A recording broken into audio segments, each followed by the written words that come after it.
Let people know. All right. We are live. So, hey, everybody. Welcome to Hacks Chat's interview. Um, I'm your host, RT Bear, and with me, as always, is Taylor Grasso. Say hi, Taylor. Hi, everybody. I'll be reading your chat today, so go ahead and ask any questions of Art or our guest. Cridious, the brilliant writer and personality behind Detective Dead. He's got an Indiegogo right now, and it is live, and we are days away from getting this bad boy, funded as well as we can. So, introduce yourself, Cridious. Hi there, everybody. I guess everybody in the chat knows who I am. I'm Cridious, the creative Detective Dead. I was a regular, I was just basically a fan, and I'm finally becoming a creator. Well, now you're a highly paid fan, so I think actually you've just catapulted to professional status. So, Oh, Definitely. yeah, yeah, that sounds good to me. yeah. The No, book next looks year. So you guys probably in the audience already know who Cridious is, but if you check out the link in the description, you'd like to see some of his work. His book Detective Dead is linked there. Right. is Next this your year. is Huh? this your first book? Yeah. I published a children's book a couple of years ago. It didn't go so well. So I was basically focusing on writing for movies, and I kind of almost got something sold. And that didn't go so well. And then I was about to give up writing, and then I took this out of I guess out of the coffin because I had this buried for a while, Hmm. and I decided to just flesh it out, like complete the whole script. And I love the way the story played out, so I So decided to go with it. so Detective Dead, something that you had. Right, like For a 4 years while. ago. Oh, Yeah, okay. yep. So, And oh, go ahead.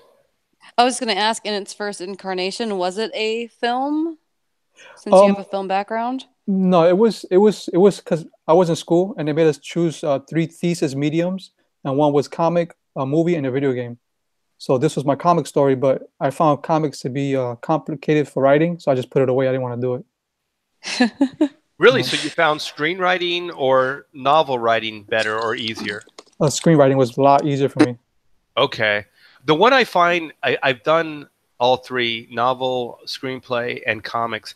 I find novels the easiest just because it's more forgiving because the format isn't as stringent Right. with page count because screenplays have to be like 115, 119, something like that, Yeah. That's right. 20 pages, and then comics are very condensed storytelling with 20 pages long. So I find the restrictions of those more challenging than a novel because I with a writing partner of mine, excuse me, Kim Vandervoort, who's a published writer. She and I were adapting Chrono Mechanics into a novel, and Right. so you can actually write and expand in a novel, versus comic book or screenplay. Yeah, I hear you. Because when I first wrote the script, and I was planning to make it a 48-page graphic novel, and then I was like, it's not gonna work. I gotta do 60. Then I went for 60. I went to 75. For 75, I found myself in the hundreds. Yeah, Yeah. there you go. Yeah, so And the book now, it's like, what, 103 pages? Right now, yeah, it's like 104, and it's gonna end up being 132 pages altogether. Wow. that's awesome. It's still growing. So basically, you bypass the constraints of the 20-page, six panels, by just keep adding pages. Then. Right. Because I just noticed as I was writing the story, I was like, it's just too this.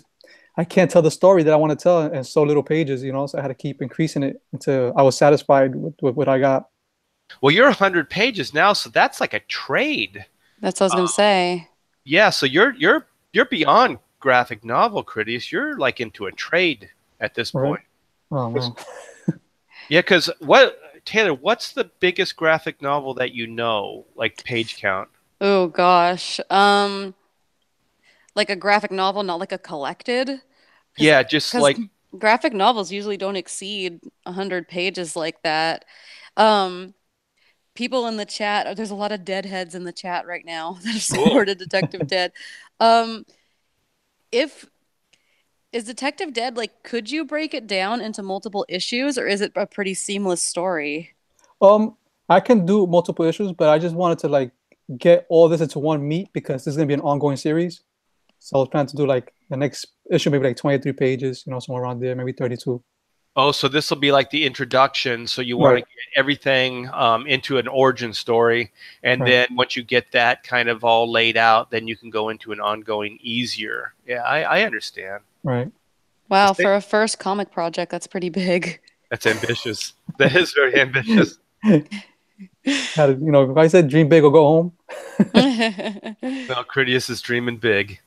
Yeah, Yeah, so you guys check it out.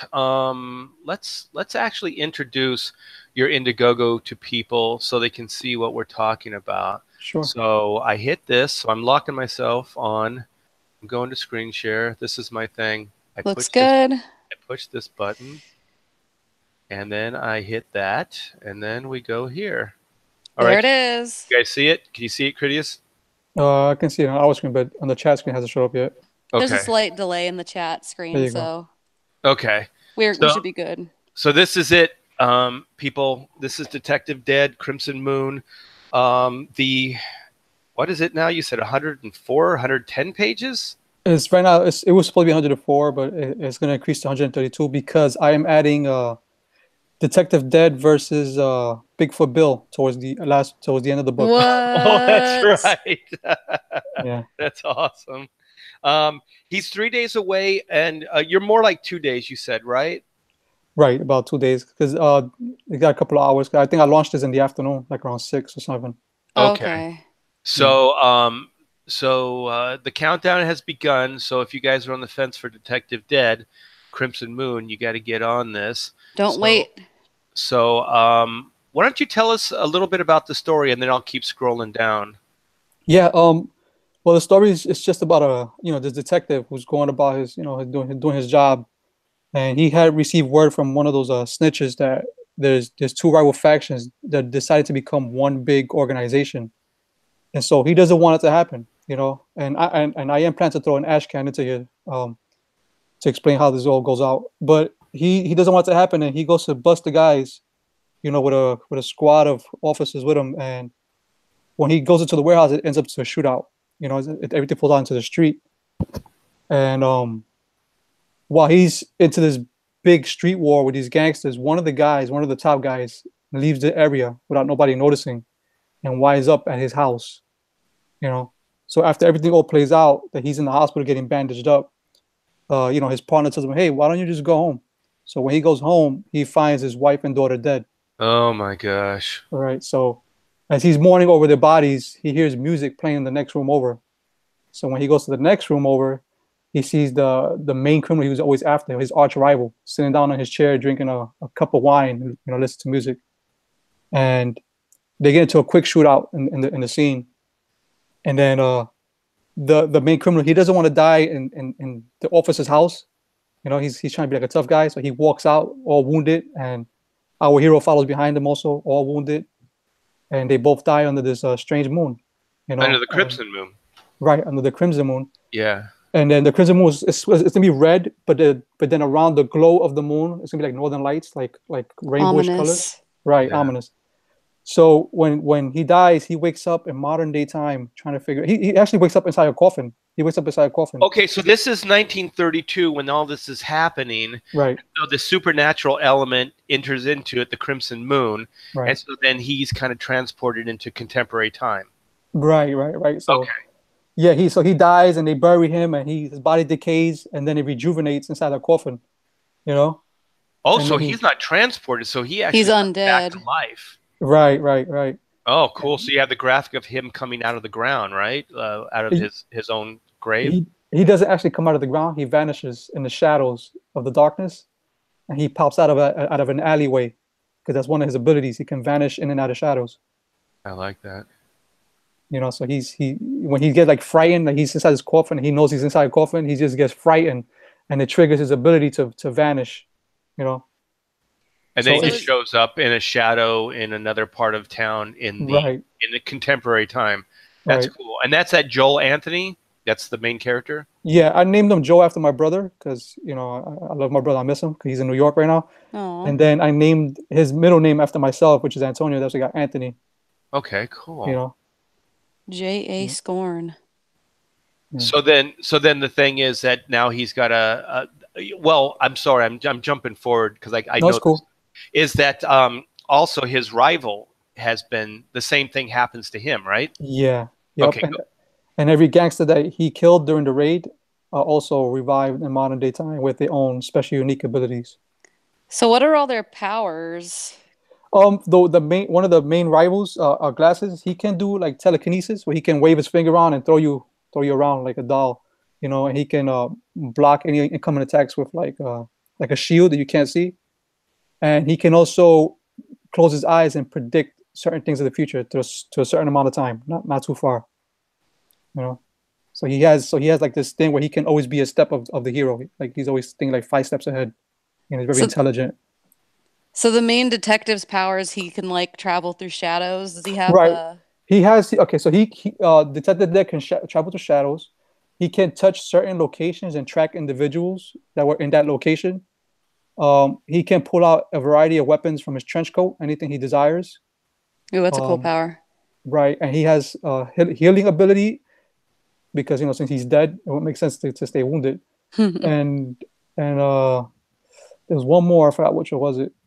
Can't remember what it was. Oh, he can glide with his trench coat, for long distances. so he can kind of fly in a Yeah. way. Right. That's why So you come coming through the window right there. so this guy in the like Jules Verne like steampunk, is that the guy from 32, the 1932, the Yeah, that's villain? one of them. Yeah, that's one Okay. of the villains. His name is Dennis, but they call him Ratchet. That's his new name as for his new identity.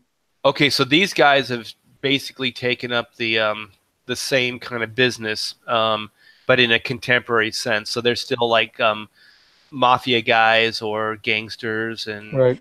and Right. criminals. Except that like they're cool with each other, right? And they'll stick by each other like a family. But each one of them, each criminal is doing their own thing throughout the city. Okay, but they will work together. Yeah. Okay, and so then, even though they're undead, if Detective Dead shoots them with his gun, they'll stay dead. No, they'll survive, which he's gonna find out later on, like through further issues that Spoiler alert. yeah, that wait a minute, I just killed this guy. Why is he dead already? You know? Okay, so he's blasting this guy right in the head, so that guy will just come back to life, right? No, no, not the thugs. The thugs are hired hands Oh, from the Oh, street. okay. So these okay. So Ratchet's the only one from the 1930s. Then Right, these other guys are Ratchet. from that time. Right, Okay. right. Heather in the chat would like to know if Detective Dead is going to be in any stores at all. I would love to get into stores, but I don't know if that's gonna be possible right now with the way comics games being treated. But if you mean like the Indiegogo store, yeah, it'll go to the store. Yeah. Let's see. Anyone know if this is going to go into a store? Is what she asked. Yeah, Or yeah. he.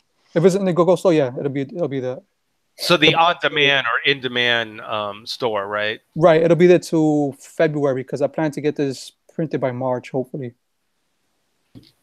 Well, I really like this Ratchet design. This is very cool. So each one of the villains, the contemporary villains, will have kind of a comic book superhero kind of motif. Then, right? They're not just going to look like normal guys. Right, right. Like I see the criminals when I wrote these criminals when I designed them, well, at least in my mind, they were supposed to be kind of like how Batman has a multitude of variety of villains and stuff like that. So I Yeah. wanted him to have something similar, a multitude of villains. So Like an Rogues eccentric, Gallery. yeah, an Right, eccentric rogues gallery, yeah.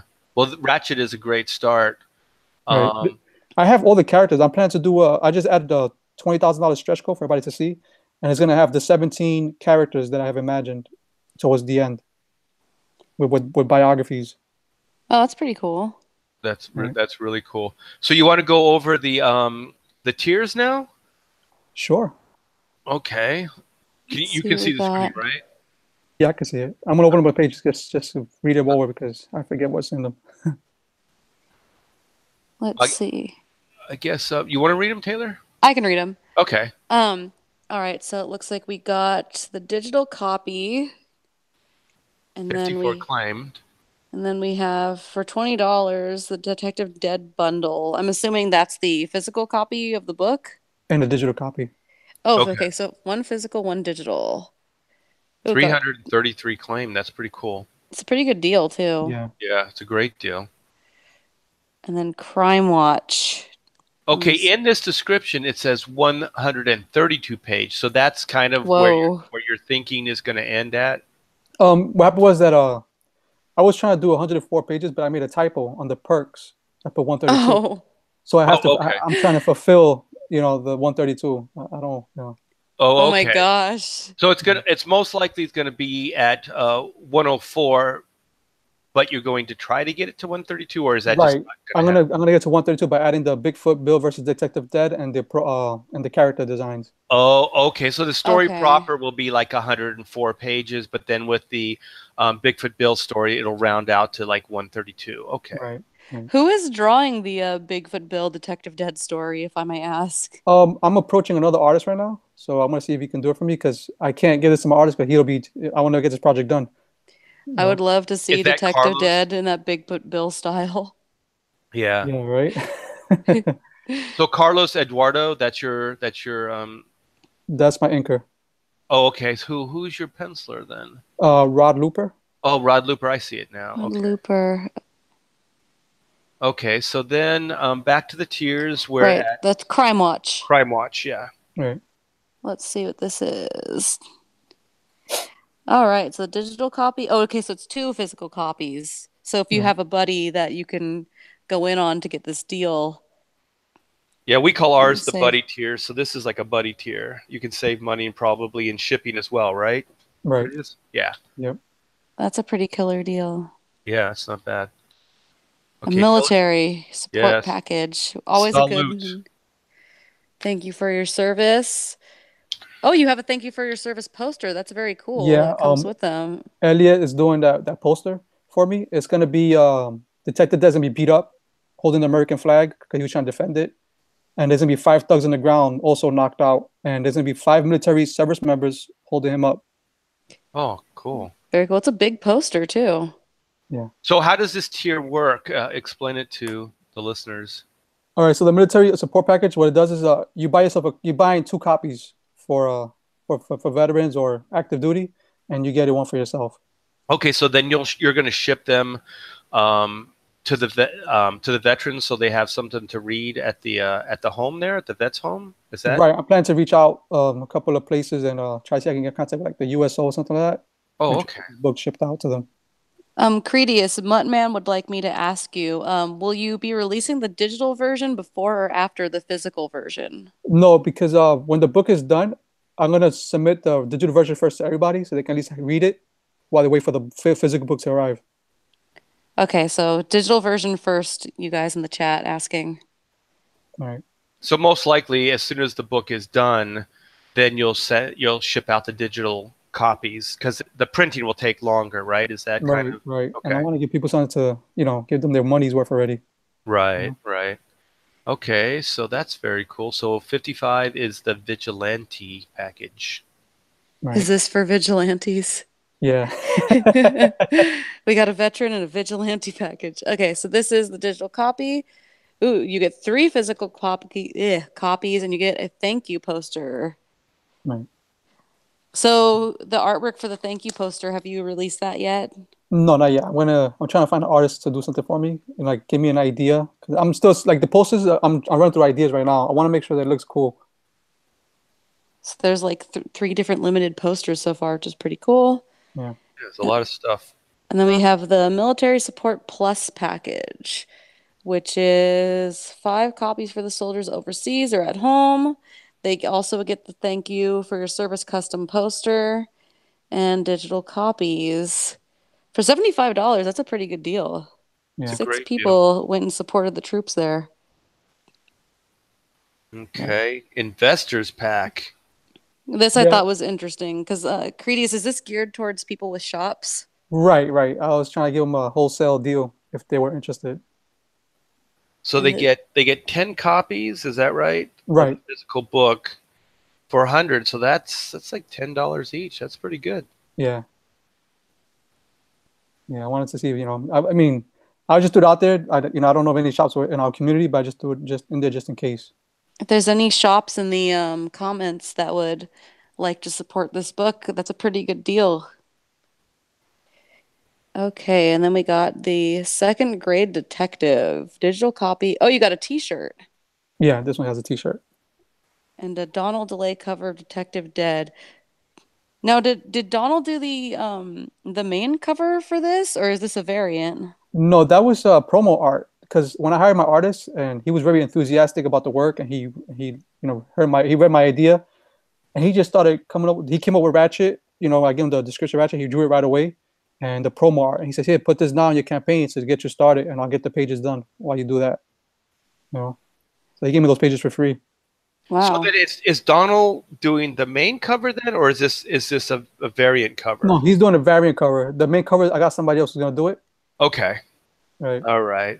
And so we got 4 of those, and then it also comes with the 8x11 thank you poster and the 16x20 custom poster. Right. Okay, cool.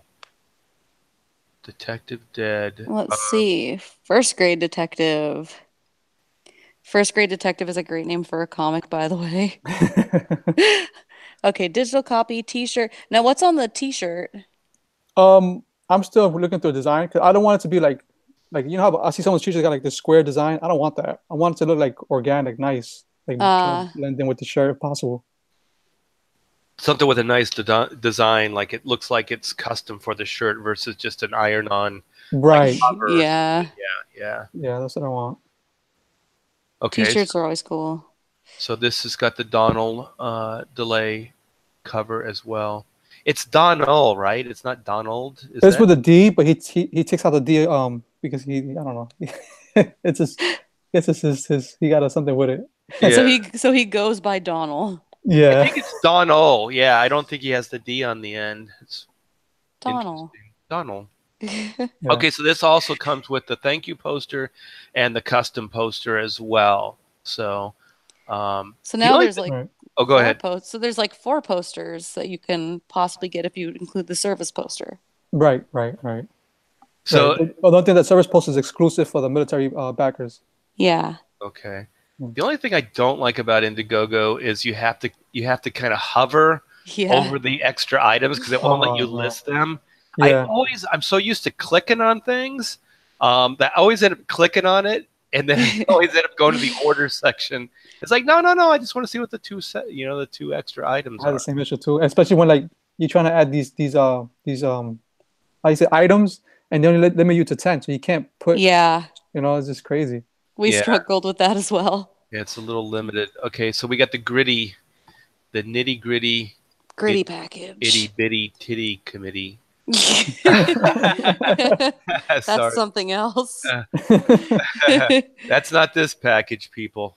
This one's What's cooler. the Scarlet Bee canvas? What is Ooh, that? Okay, so Scarlet Bee is one of the villains, and she used to be a beekeeper, and somebody tried to get fresh with her, and she escaped to her job, and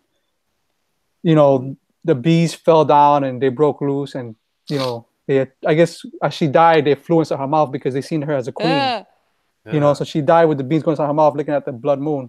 it's And horrifying. when she comes back, she's like this lady that have like these bees that can come out of her mouth, and you know, and It's like a so curse. yeah, so it'll supposed to be her like in I guess a seductive form with bees around her and flowers floating over her head or something like that's a great visual. You mess Let with me the just ask bees, you. you're gonna get stung. Yeah, let me just ask you one thing. The storyteller in me is coming out. So, how come only certain like villains were given the power as well as the Detective Dead character? It works because you have to, as you dying, you have to look at the moon. If you're not looking at it, you don't observe no type of unique abilities. So then, all those people that end up going into contemporary time, the 1930 thugs, did Detective, because the shootout is just between him and the one guy under the blood or under the Well, Crimson Moon. So how does it work with all? How do the other characters get the powers as well? Did Joel kill them as well? He killed he and because he went there with a whole bunch of cops. So the random stakeout, yeah. right. So there was a whole big shootout. So cops and gangsters were dying left to right.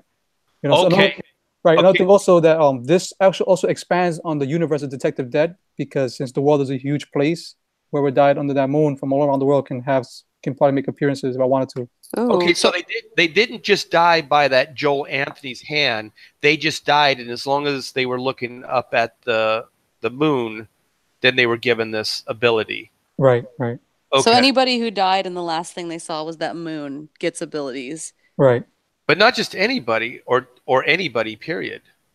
right. No, it's anybody, but the way I wrote the story is just the gangsters, you know. But if I want to in the future, I can bring random characters from other parts of the world to cause chaos or be heroes. Okay, let me just ask you, and you don't have to answer it because it could be Yeah. a spoiler alert. I know what you're gonna ask. Why? Okay, why was Detective Dead chosen, and why were the thugs also chosen? Because usually these stories go at some kind of like divine like intervention, like it's a god type character that's trying to bring balance back in his own way. So he bestows a character, usually a good man, a good person, the ability then to kind of it's not cosmically. I guess it's like Balance it. supernaturally balance, you know, good and evil. Because all Right. these bad guys, but then Detective Dead is there, and he's the one that's different from them. Yeah. So why Yeah. was he chosen? He's actually an anti-hero, you know.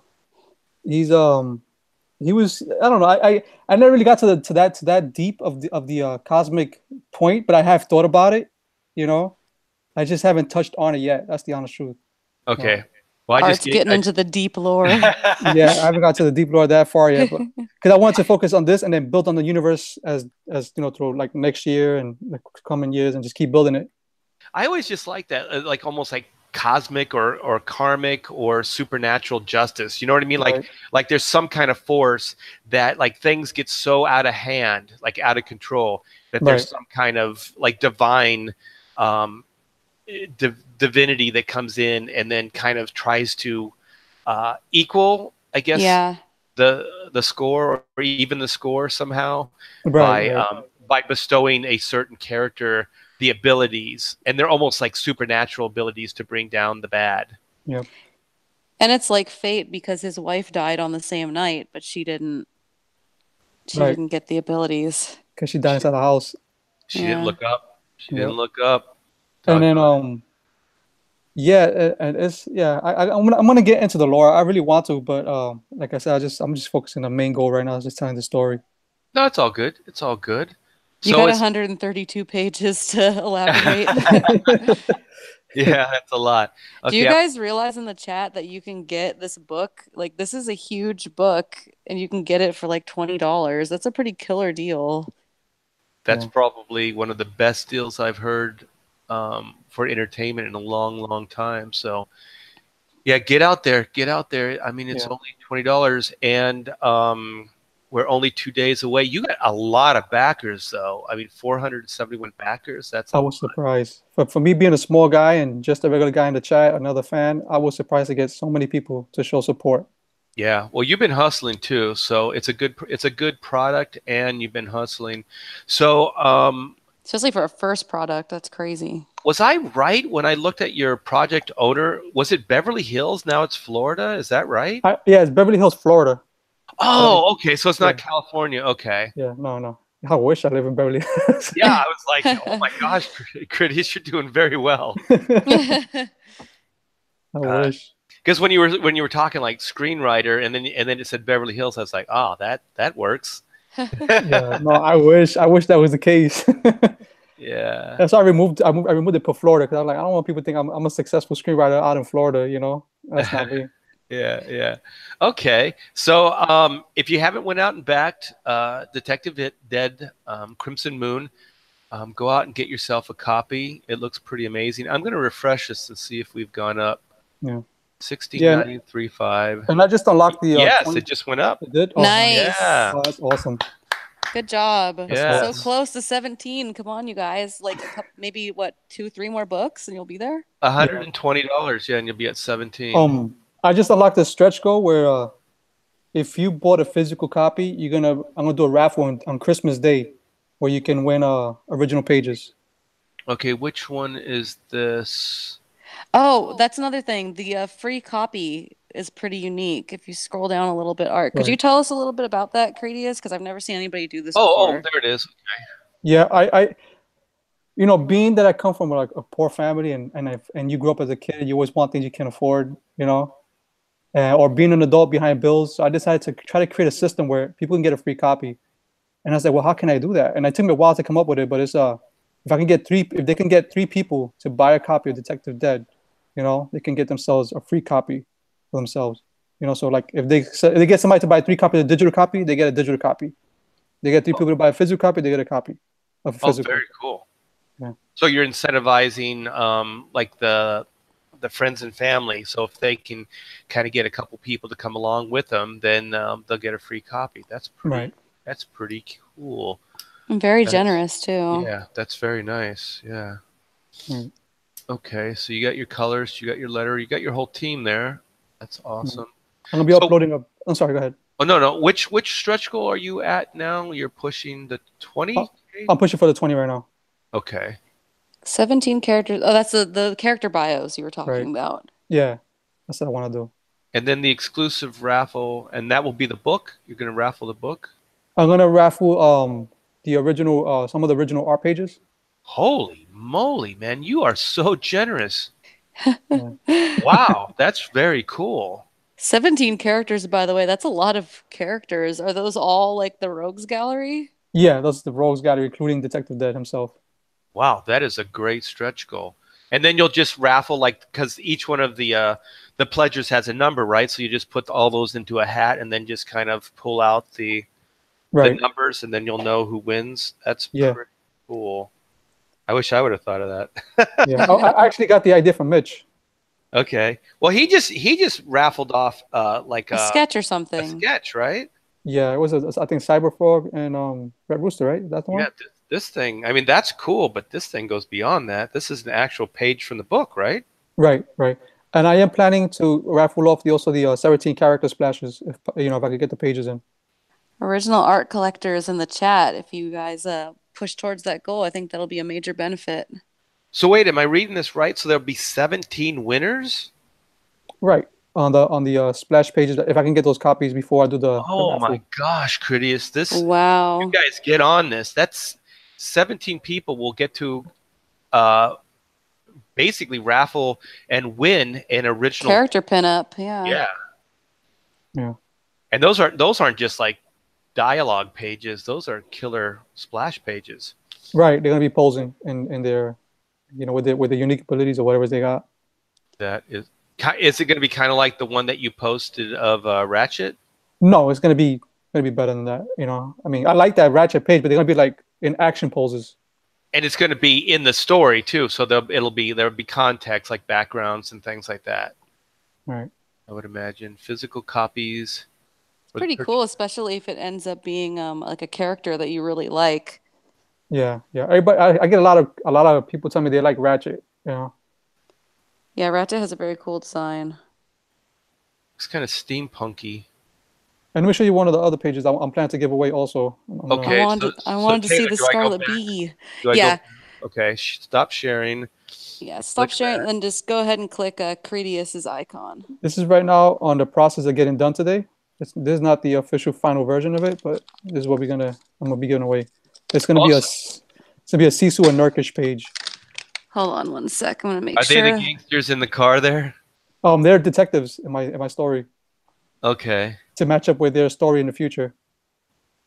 So they're the ones in the car, though, right? Oh, you're right, yeah.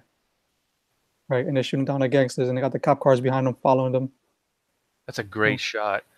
Yeah, so they're gonna be this is like the comedy part, the lighthearted part of the book.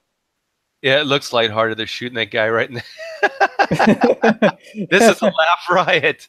Yeah, they're gonna be arguing about some stuff there. Now, who did the artwork for this? Is this the same penciler that did the Detective Dead stuff? Rod. Right. Rod Looper. Rod Looper, yeah. Wow, that's cool. That's a great car. So this is still in the 1930s then. Right. Pretty cool. Yeah, there's been another scene with them too, but I don't want to spoil that scene. I love the whole Green Hornet and Kato thing, and that Is that Cecil with the Kato mask on? Yeah, yeah. Because I didn't want to give him like the modern day mask. I had to make it look like it was old, you know, like something from that era. Yeah. Yeah. Well, I love the old like Shadow and the Green Hornet, like the radio show stuff, Yeah, because that was in the gosh, I want to say 1930s, 1940s, and it was all gangster. You know, they were bringing down mobsters and gangsters and stuff like that. So I right. like that dynamic. It's very cool. You're gonna do well. This is gonna you got 2 more days. You're gonna do really well. Yeah, I'm trying to do my best to like raise up enough funds, you know. Like this is my first book. My goal is not really necessarily to make money for myself, is more to build my audience, you know. Well, So you're I'm doing a trying. darn good job of it. Right. So far, so good. Um, so, is there anything else, Taylor? Do you want to ask Cridious any questions? Do we have any chat questions? Let's see. Some people in the chat are expressing concern over I guess Indiegogo has a policy against calling raffles. Really? I So didn't know that. yeah, so you might wanna change the term to giveaway. I guess it goes against their policy, even though multiple people do it. I But think raffle implies currency. It implies that they're paying, and it could be. Is it like gambling? Is that what? I think so, because I think that Mitch ended up he called it a raffle at first, and then I think he changed it to giveaway. Oh, so I'm excuse me, I'm definitely gonna do that. Yeah, because Yeah. we have a raffle type idea, kind of like Mitch's. Yeah, but somebody hipped us to that early, and then they said, "Yeah, just call it a giveaway." I think it's because it might be a gambling, and it's also Implies money, I think, like you money. said. Yeah. Mm. I do have a couple questions. Credius, how long have you been like in comics as a fan? When I was a boy, I rented my first comic books in Manhattan on the South Street Seaport, and it was a small comic shop, and they had the issues of Superman, like when he after he died, and they would come out with all these different versions. And then there was a Batman and Spawn that I picked up. I That have was like, that. Todd yeah, I love, McFarlane, right? Frank yeah, Miller. I love Pretty that. cool. I love it. I love that book. I still got it. And then after the years, we started moving around. You know, I had a little rough life. We moved around, and I stopped reading comics during that time. Then my last comic book that I picked up was the Spider-Man 700 and the first print Killing Joke, Oh, and Wow. cool. that was like 2011. Mm. Yeah. This. So Oh, you go don't ahead. read any modern comics, or was that kind of where I stopped after Spider-Man. When you they kind of killed him, I became more was of a so creator? yeah. When they killed Spider-Man, I was just disappointed because I feel like it's just so cliche that they kill so many characters, you know, and then they bring them back some way somehow they bring them all back, and I just didn't want to read it, you know. I So Yeah, I just think a how lot old of were you when fans. you? Oh, go ahead. Sorry, Art. I was to say I think a lot of fans have that same kind of experience. So how right. old were you when you stopped? 2011. I'm 37 now, so I don't know. Maybe 28, 29, I think was it. Okay.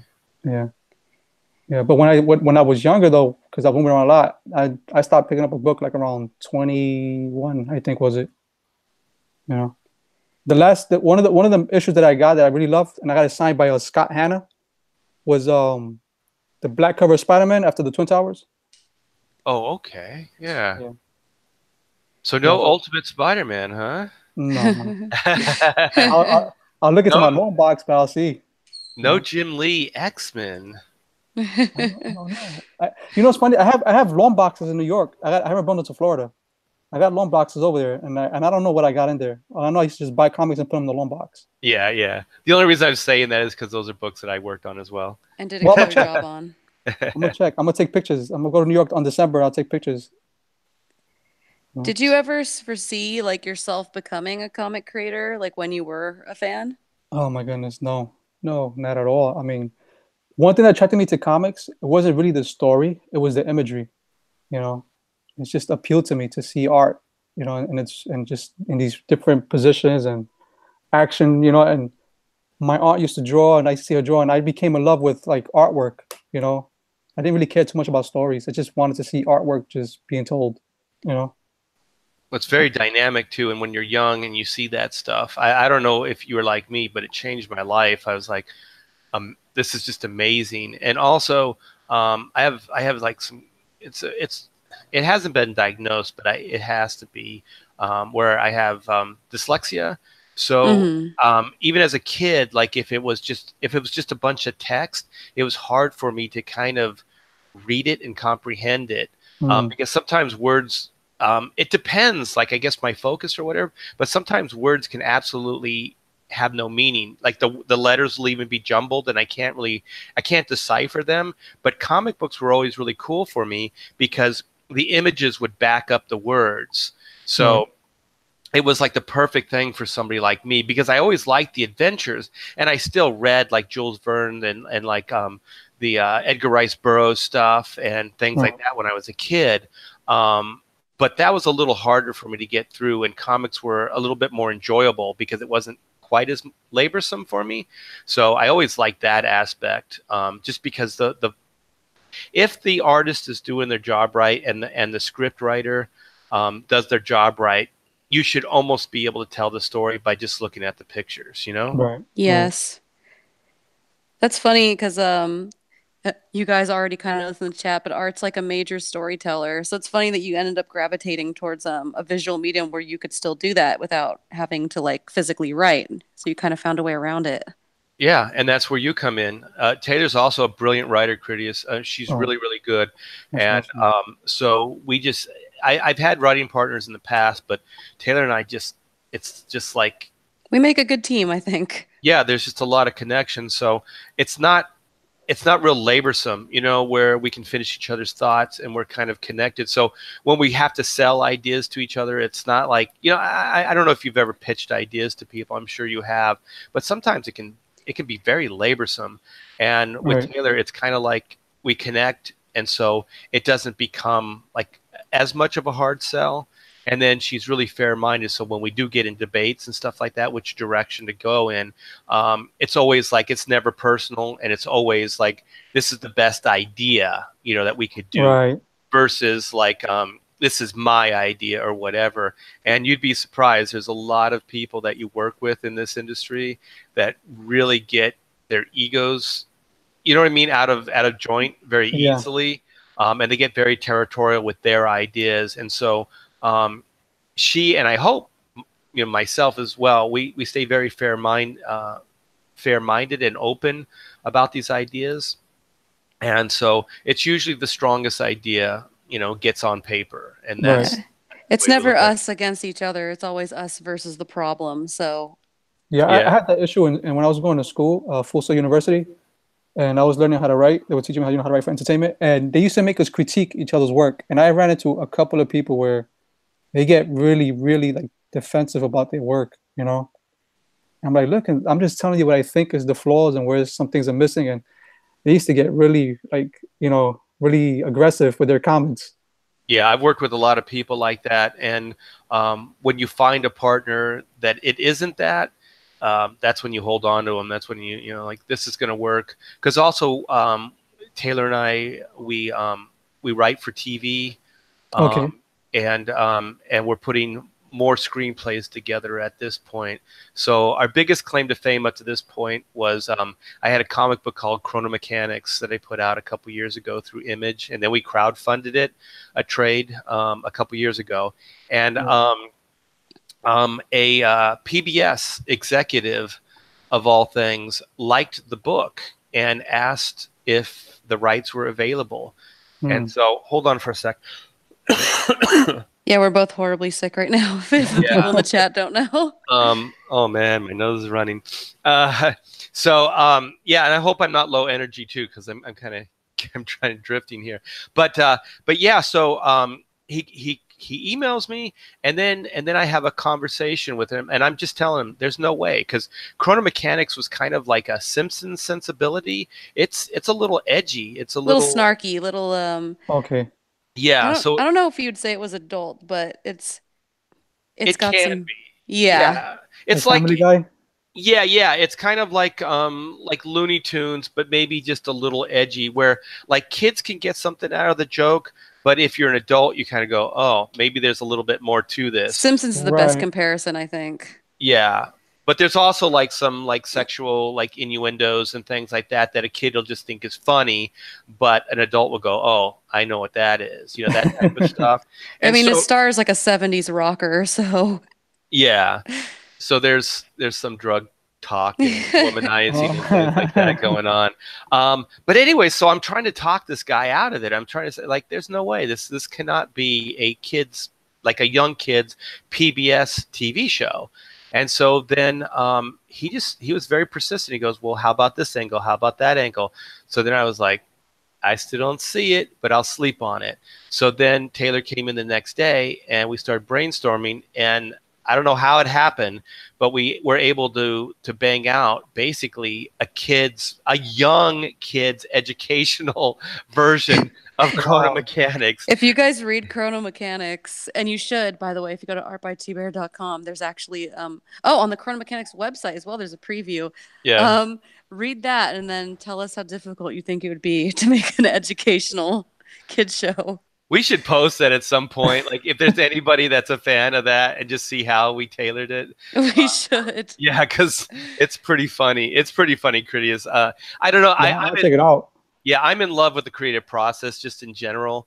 Right. And I love to see that like behind the scenes stuff, or see how like where some like even Detective Dead, like I know that Doug and I, when you were pitching it on Ethan's program, that we were saying this is like big screen stuff. I mean, this is a great big screen idea. Very ambitious. Yeah, the noir angle, and then with the time travel aspects of it, it's very visual. You know what I mean? And this is stuff Hollywood loves, like period pieces and things like that. Yeah.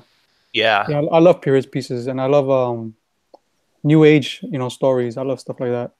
Yeah, so I think as far as cinematic value, it has a ton of that, and I think it gets enough into supernatural and superhero comic book stuff enough, but it's a very fresh take on it. You know what I mean? It's not like they're like superheroes per se. Old school crime stuff, noir. Yeah, but they kind of have superhero abilities though. Like that guy can glide and he can like blend in shadows, and he can use shadows as a way to teleport.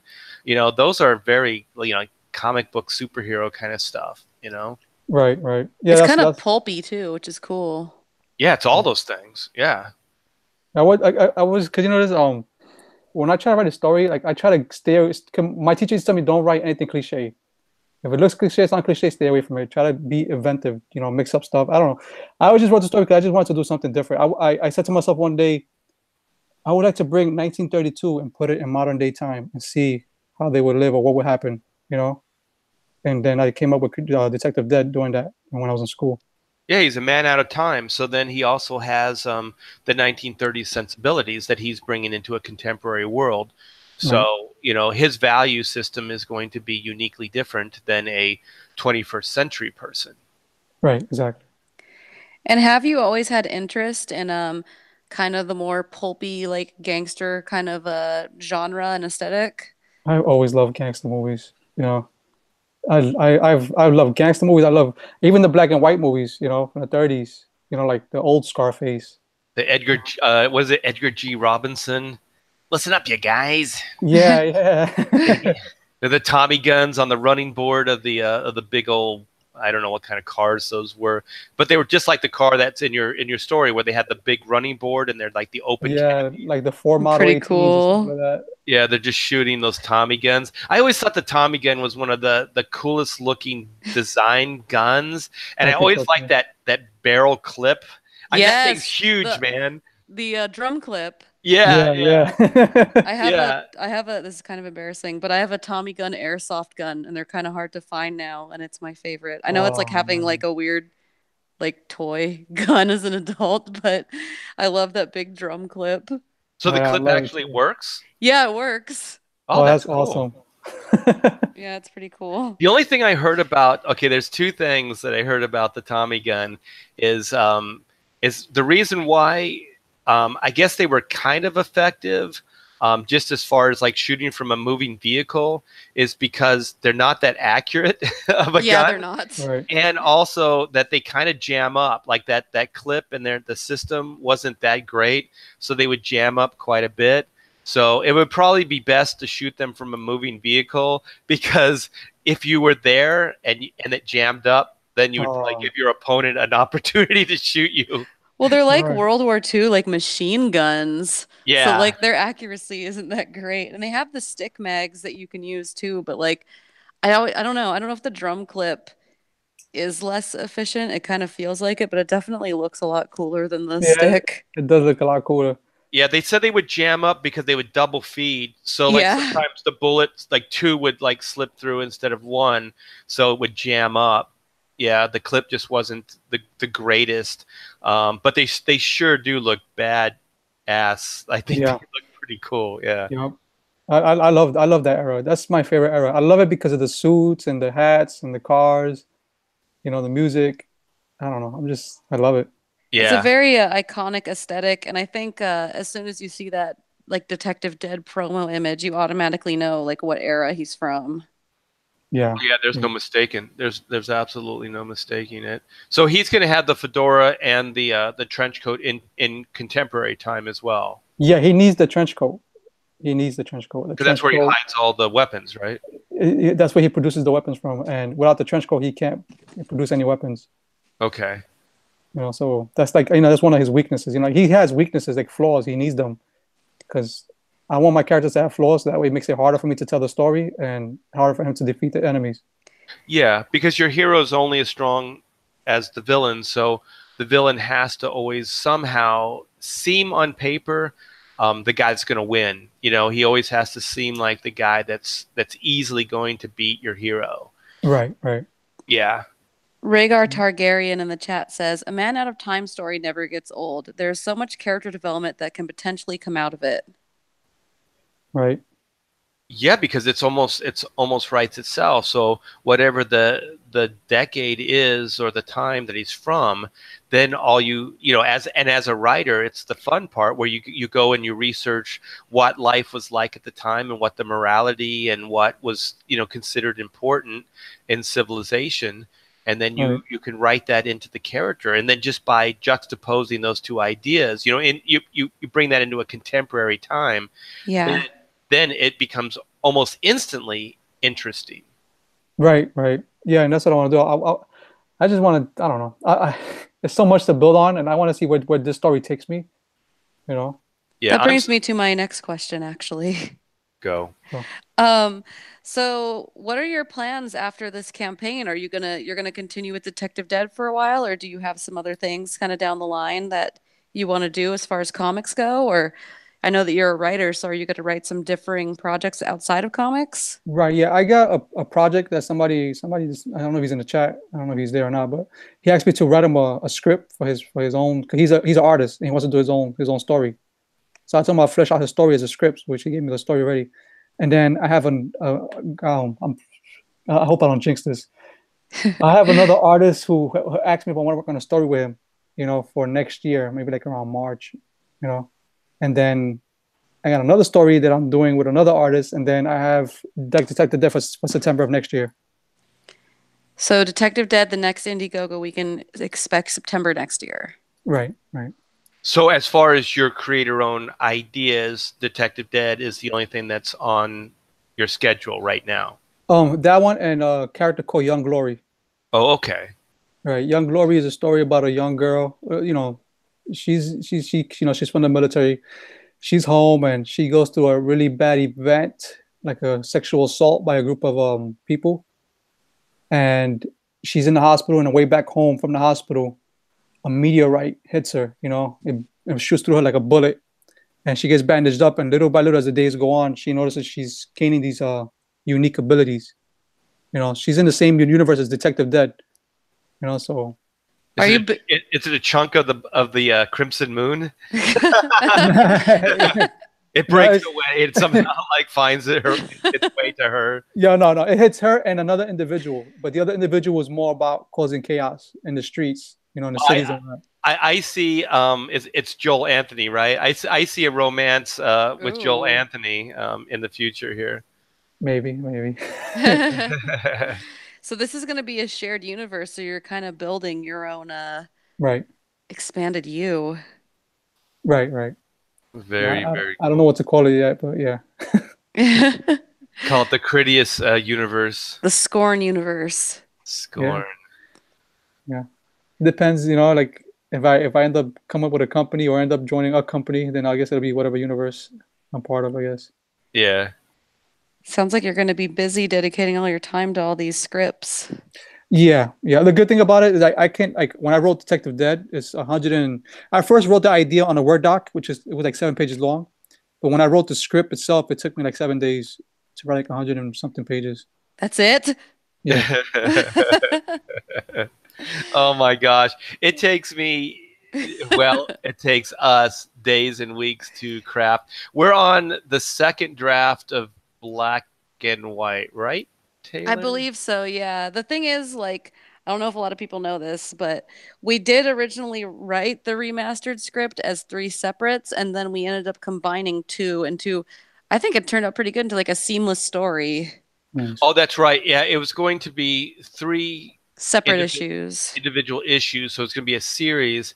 And then when we got the invite from Ethan and Mike Miller to come over and join up, uh, their format was more like the 48-page one-shot graphic novels. Right. Hmm. So, and also my wife, who co-wrote the original Black and White, was pretty insistent, wasn't she, Taylor? Oh yeah, she was telling us from the beginning, like, you guys need to make this 48 pages. You need to make this 40. We were resistant at first, Yeah, but we were very resistant, but I think we were resistant because we had cliffhangers built into each one of yeah. the stories. Okay. So then if you were going to combine two of the stories or two of the chapters, then you had to kind of do away with the big cliffhanger ending. You know what I mean? Because like from month to month, if there's a big cliffhanger, you can kind of move time. You know what I mean? Like Right. you can move time, you can be more I guess generous with the time. You can move it a lot further ahead, or you can just open it with like a splash page. Like let's say somebody's falling and you don't know if they're going to meet their fate, if they're going to die or not. Right. And then the next issue can open up with a splash page of him falling, catching himself on a flagpole or something like that. You know what I mean? So Yeah. then Dramatic you resolve it. reveals. You resolve it almost instantly in the next issue, but you can't do that in one issue. You know what I mean? Right. Because then it Right. resolves itself in a weird way, because it's almost too quick. And then Yeah. if you resolve it in the form of a splash page, which most comics, the first page is a splash page, then it seems really overdone. It seems overblown. Right. So we ended up making that transition. We had to use 2 pages to do the transition, just to transition from, the original cliffhanger to the next issue's opening. And so I think we were resistant just because of that, because we knew how much work it was going to be. But once we kind of got on board with the 48-page, issue, the 48 pages reads way better than if we would have split it into 2 books, the first 2 books. Right. And then it still has a cliffhanger, because ours is going to be like a volume 1, volume 2. So it's a 2-part story, instead of 3 parts. And so there's still going to be a cliffhanger ending, but I think it works better in the 48 pages, because also, a little bit of a spoiler alert, we get to take our time with getting the one character into a fighting suit. Yeah. Because one of the hardest thing, I don't know about you, Cridious, I think your thing's built into it a little bit more, because Detective Dead doesn't don on like a superhero suit, and one of the hardest and biggest leaps of faith, or what do they call that, where you suspend disbelief, Yeah, suspending is disbelief is a suits for yeah, sure. is a superhero suit. You know what I mean? Because like people just don't dress up. How do you get a character to justify dressing up? Yeah, Right. into a Right. superhero outfit. Yeah. So one of the ways like we do it is we just kind of take our time with it, so we can evolve it to where it feels more organic and natural. That Whitney character would want to don the white suit. so we kind of progressed it in a slower manner. But if we wouldn't have done it in the 48 pages, she wouldn't have had that suit on. You know what I mean? Because that first issue, she doesn't get the suit on. So it almost feels like you're not getting your money's worth, you know, because that character isn't in the super suit. You never see Right. Whitney as white. Yeah. Oh, okay, I got it. I got You know what you know what I mean? Yeah. So the 48 pages works out a lot better because we get the, and she dons on, you know, the white suit in that 48 pages.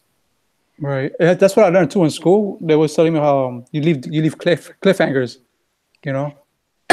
Oh yeah, And comic books are based on cliffhangers. Yeah, you have to have those. Yeah. It's that quick short form kind of storytelling. Right. Yeah. Like, I end this comic. I ended in a cliffhanger with somebody who people are gonna read in the beginning of the book. I don't want to give it away, but you read him in the beginning of the book, and he's gonna end at the end of the book. You know. We A have a little question. bookendy, like a bookend idea. Right. Like when you go to the end of the book, you're gonna see something happen, and it's gonna leave you with questions for the next book. Oh, for the next book. Okay, I got it. So what's the question? Oh, Elric Huga, two good anime names, wants to know, can Detective Dead pull guns out of our timeline or just his when he takes the guns out of his It'll coat? be from his timeline, but Ooh. as he's in this era and he starts realizing that the weapons are different and more advanced, he starts able to doing, you know, pull out those type of weapons because he's got to see them. He just can't pull out if you don't know what they look like or how they are. Oh, so when So he goes into his lapel, he doesn't know what is going to be available? he can pull out weapons that he wants, but it'll be from his era because that's the only weapons he know. So what Okay. he imagines he can just like Right, materialize. right. So when he starts learning the modern day weapons, he'll be able to do. He'll have more of a variety. And So what's people this? are Oh, go ahead. sorry, I was just gonna say people are also chiming in on what they want the Cridious shared universe to be named. And we got the Deadverse, the Mooniverse, and the Scornverse. Yeah, The Crimson verse. Ooh. yeah, that sounds pretty good. So, I gotta look into it. oh, what's his weapon of choice though? Like what's his go-to handgun? Sure. There's dual pistols. Okay. Right. They're like Colt 38s. Yeah.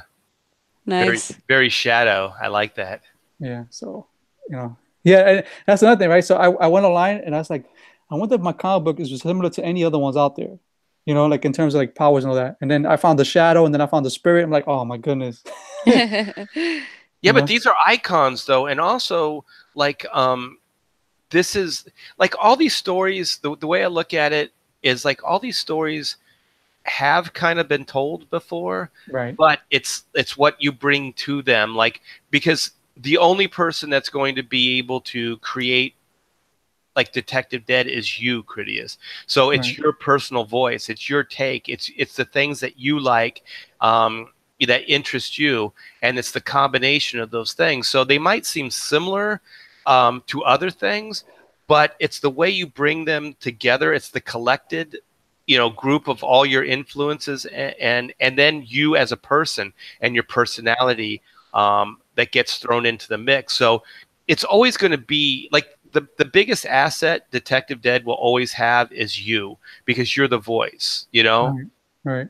Yeah. So that's why these creator-owned ideas are so amazing, because these aren't like corporate mandates, or this isn't like people just going, you know, what's selling today? Like Yeah. this is something that you crafted out of your heart. Like this is an idea that came from you. Like this Solely wasn't, motivated by you. yeah, and it wasn't even Right. motivated by money initially. You know, you just wanted to write it, and I think that always has more impact, or always will have more impact, because it wasn't mandated. It came from you. Right. Right. Right. Yeah. And that's my goal. My goal is to tell stories. Like, you see, I've always loved, like, you know, when you're a kid, you play with toys, right? And you got your imagination going wild. And as a kid, I always used to tell stories to myself, you know. And I learned to like always be creative, and it's never left me for some reason. And so I wanted to develop the art of writing. So I went to school for it because I wanted to know how to do it, you know. And now I just want to create, you know. I just want to create for people. You know, it's not about Yeah. the money; it's about telling stories for me. Yeah, exactly. And for me, the money, I don't like to focus on the money, but Right. for me, the money will give me the time to be able to create this stuff. Right. You And know? Yes. yeah, right, exactly. And that's why, like that's a big major thing too, is like we can create as many stories as we want, but if you don't have the money to survive and pay your bills, you can't create stories. Exactly. Yeah. And then you end up having to go back in the trenches or working for somebody else. Um, Right. and I agree with you. Like Taylor and I right now, we want to stay in this place. Right. We want to stay into this like cool creator own world. And it seems very viable. And I think you're being very realistic about Detective 2 because you said this is a building, this is a stepping stone. So Hmm. that's another thing. I think you're very realistic about it, that this isn't going to be the be all end all. You're going to tell another story and another story and another story, and you're willing to build and you're willing to keep writing, keep creating, and keep building an audience, and that's important. Right. Right. That's my goal, is to build the audience, because if I don't have an audience, then I mean, my story's gonna go nowhere. They'll just be in my own head or in front of my eyes. Exactly, and that I mean. I put out Black and White 25 years ago, and it's never gone away for me. So it's a 25-year dream, Right. that's never gone away. So it's almost, I don't know, up till now, it was probably a thought that I had at least once a day, when I Right. was doing other things. And so given an opportunity, and then if we can, um, keep going with the Indiegogos, and keep going with the YouTube and keep getting the word out there, then things like Detective Dead and Black and White will be able to exist, and we'll be able to keep doing those books as long as the readership and the viewership remains strong. Right. Right. And And that's that's a why it's lot. important, you guys, to support independent creators doing these campaigns. Because when you're buying a book like Black and White or Detective Dead, you're not just supporting that particular book, you're supporting that creator's ability to continue making things independently. Because at the end of the day, we do have to make a living. Yeah. Right. Right. And don't and the thing is, I know that flexible goal and those goals always kind of like throw you off because you're like, oh, they've already exceeded that, they don't need any help or whatever. But those are um those are goals that kind of pay for the Purely basic. production, Yeah, like the printing and base stuff like that. production. Yeah. And then they also pay for like the Indiegogo percentage and things like that. Yeah. But they don't pay for the artists. So like Cridious has a right, he's got to get paid. And then he's got overhead with a penciler, an inker, a colorist, and a letterer. And that costs money. Yep. And so, usually the way I look at these crowdfunding is that I have to be I have to be willing to accept some of the liability as far as the expenses. You know what Right. I mean? Like if it doesn't fund. So I'm always prepared to do that, but it's not going to get me into a place where I can keep doing that. You know what I mean? It's gonna Right. basically pull from my savings, and I'll be able to do. Oh, excuse me. I'll be able to do it, but Hmm. it will be financially really, really draining for me. And it's not like we're getting paid while the Indiegogo is going. We're Right. dedicating That's a lot of hours and time that's unpaid. Yeah. So yeah. like right now, we're not getting paid. Exactly. Yeah. Yeah. It's after it ends, and that's when and even takes like 15 days for them to send the money too. Yeah. So I don't know. I don't want to make it seem like that we're overly focused on the money because, like Cridious said, it really isn't about the money because it's not. I don't care. But It's it just affords you to be able to pursue these things. Right. exactly Right. to live, to be able to pay your Exactly. mortgage and to feed your families and stuff like Hmm. that. Yeah. Dr. Wright says Art should go to art schools and offer his services as a motivational speaker. Well, there's a local college that asked me to actually teach there, so I'm hoping that this goes well, so I don't have to take that teaching job. And also, my daughter's going to Laguna College of Arts, and so they've asked me to go in there and basically talk about comic books and do I guess a seminar. Will they let us record it live? We should, and then we can post it up here. Yeah, Because that would be really cool.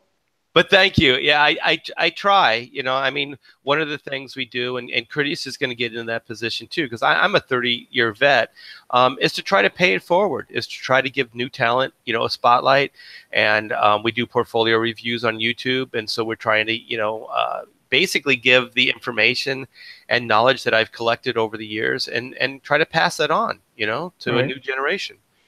Right. We got a couple people in the chat that actually said Detective Dead is the first crowdfunded book they've ever Ooh, put their money towards, which I think is pretty Oh, cool. wow. Thank you so much. I appreciate that. yeah, that's very cool. Somebody asked, um, I'm sorry, I can't pronounce your name, sir. Um, isn't creator owned the only way to make decent money in comics? Go Uh, ahead, Cridious. what do you think, I Cridious? don't, I don't, I don't think so. I mean, because I guess the difference is that when you're in a business, you got a steady income, and when you're doing it your own, you got to depend or wait until the income comes in, and you might not even make it. You might fail. To be Yeah, honest, you guys, I don't think anybody gets into the comic business when they want to, as a money-making operation in general. well, especially as a creator own. But I will say this, that the creator own arena. I'm sorry, guys, my voice is kind of breaking up, so I'm trying to keep it strong. Um, is that the rewards can be bigger. So Yes. like you can, the odds are greatly stacked against you that you're going to be really, really successful. But if you are, the rewards are amazing. So like if you're somebody like J.K. Rowling, and she puts out her book on a humbug and she gets a publisher, and then it actually resonates with people, Right. and then she's not just this obscure writer that just wrote another fantasy novel. She's this juggernaut industry now. So that's where holding on to your own IPs and doing things independently. Like she still went through a publishing company, but she held on to the rights to her IP, and so then she gets to reap the rewards for that. Or even somebody like Ethan, that does one book and does six, 700,000. I don't even know how Right. much money he It's made. Yeah. He built the audience already. He had his audience, Yeah, and so it he makes it easy brought for that him. that over because he had the YouTube platform, and then he had like over 25 years or whatever invested in the industry. So I don't Mhm. have the platform built yet, but I do have the 30 years. So I'm trying to bring as many of the fans and readers over into what I'm doing now. So we'll see. It's all a gamble. It's all a crapshoot, and that's why we're here trying to get Critious book supported. And that's why it's important to don't look at that basic fund number.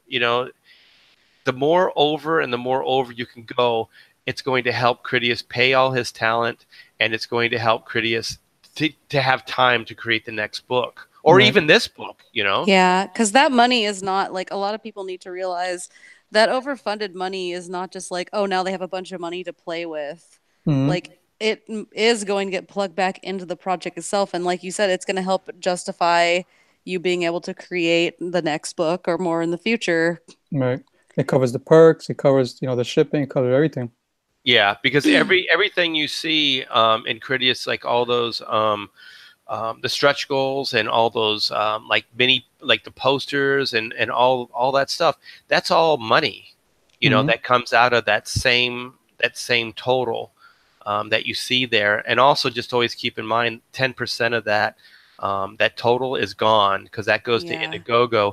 And Yeah. also what people don't realize, and I hope I'm not sound like a downer because I'm just trying to give you guys like the overall, because this is still, I mean, A this lot is of people where, don't know this though, yeah, so it's good to talk about. this is where we want to be, like Cridious, Taylor, and myself. I mean, we want to do this, and we're willing to take the lumps as well. But Mm. the shipping is in that price too. So where are Yeah. you at, Cridious, number wise? Like 15? Uh, Primark sent me. I'm at 17,035. Okay, you're at Yes. That's 17,035. awesome. What you have to realize, 10% of that goes to Indiegogo, and gosh, I don't know. Have you figured out how much of that goes to shipping? Is that in like another 10% or? It'll probably be. I mean, depending if how many people bought from overseas.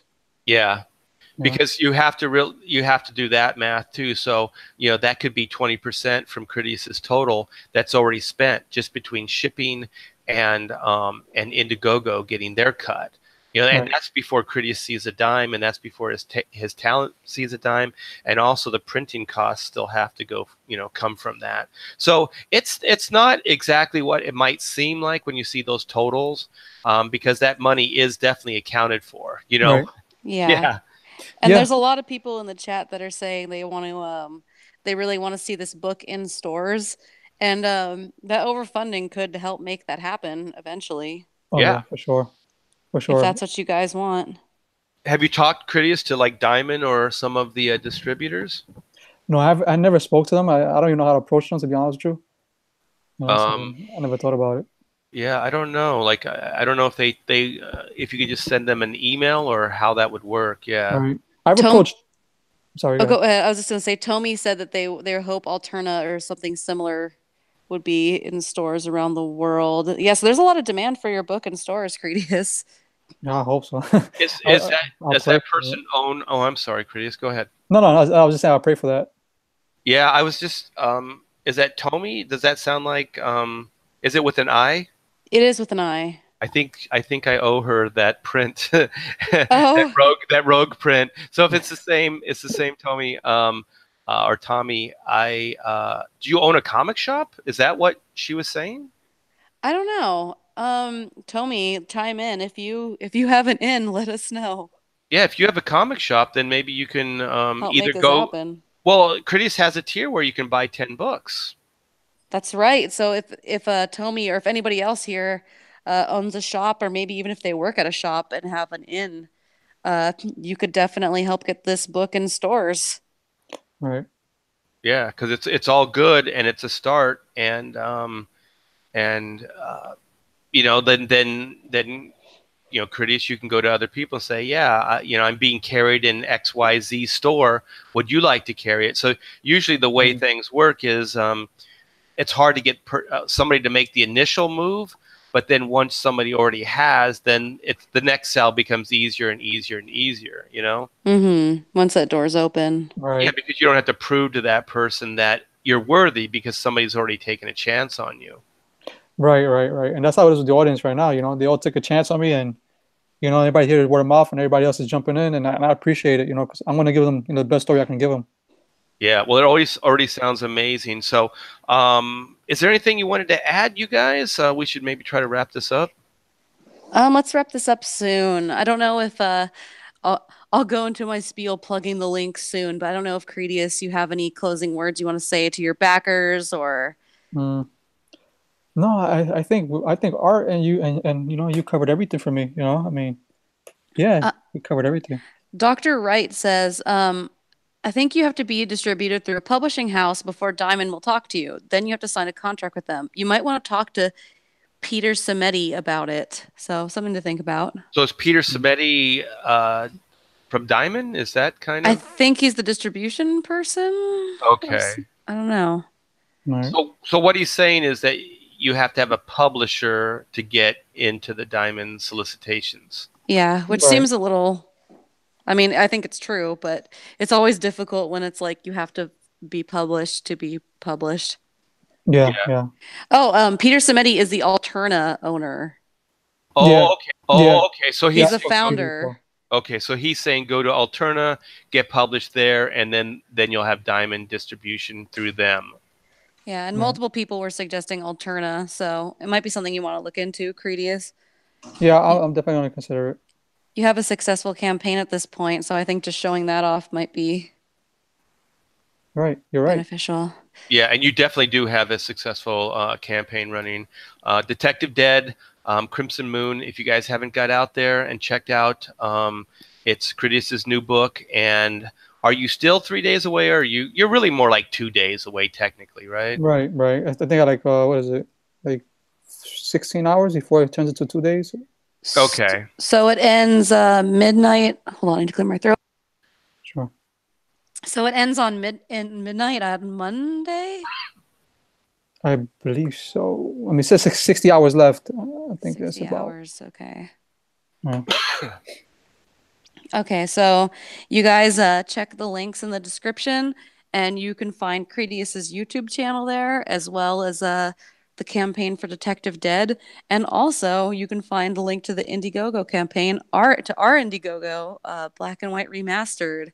And we're closing in finally on that sticker stretch goal, and we have the mini print coming up to help push that forward. So go ahead and check it out. We added some new tiers. You will also notice all the links to Art's social media there.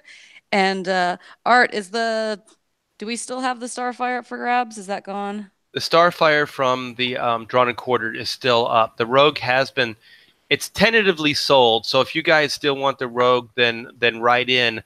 I'm waiting on a money order check. So if I get that money order check, then it'll officially be sold at that point. So check out artbytrare.com under the pinup section. You can get a good look at that latest Drawn and Quartered Starfire drawing. And if you guys are still interested, I know a lot of people are asking about possibly getting a print of that. Go ahead and contact Art through the site. If there's enough people who might do a small run of the Starfire prints. And we also have a new donate link in the description. And this channel is not monetized. So if you want to drop us a tip for some of the portfolio reviews or something, that's always appreciated.